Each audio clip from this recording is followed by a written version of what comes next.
তো দেখেন খুচাখুচি ঝামেলা দেখেন। আমরা বগুড়ায় যখন কাজ করি জুয়েল ভাইয়ের আসার কথা ছিল। আসসালামু আলাইকুম, কেমন আছেন সবাই? আশা করি সকলে ভালো আছেন। আজ আমি কথা বলবো আমার প্রাণপ্রিয় মানবিক জুয়েল ভাই।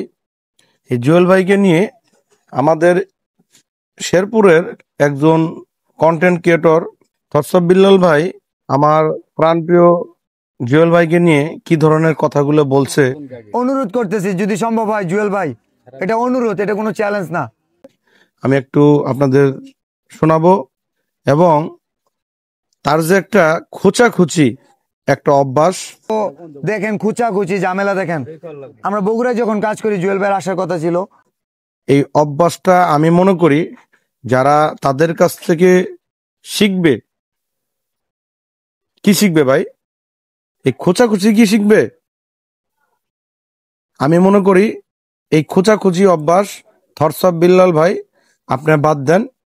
খোঁচাখুচি বাদ দিয়ে দেশের মধ্যে যে মানবিক কাজগুলো হচ্ছে, আমাদের ইসলামপুরের গর্ব, জামালপুরের গর্ব মানবিক জুয়েল ভাই, সে যেভাবে কাজ করে দিচ্ছে এই দেশের মানুষকে ভালোভাবে একটু প্রেজেন্ট করে দেন, ভালোভাবে প্রেজেন্ট করেন সে কিভাবে কাজগুলো করছে। আপনার যদি ভালো না লাগে তাহলে দয়া করে খোঁচাখুচি করেন না। এই খোঁচাখুচি করলে কি হবে, আপনি যখন খোঁচা দিবেন এ আমার জুয়েল ভাই সেও কিন্তু আপনাকে খোঁচা দিবে।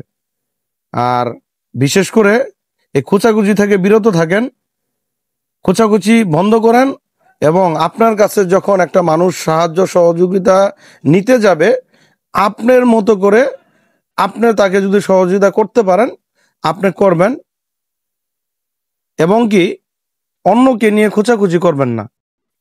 এতে আমাদের দেশবাসী যে আপনার যে ফ্যান ফলোয়ার আছে তারা কিন্তু বিরক্ত হয়ে যাবে, একসময় বিরক্ত হয়ে যাবে। এবং আমিও নিজেও একটা ছোটখাটো আমার পেজ আছে, আমিও বিরক্ত হই আপনার কথা শুনে। যাই হোক, ভালো থাকবেন, সুস্থ থাকবেন আর এই খোঁচাখুচি বন্ধ রাখবেন। আসসালামু আলাইকুম।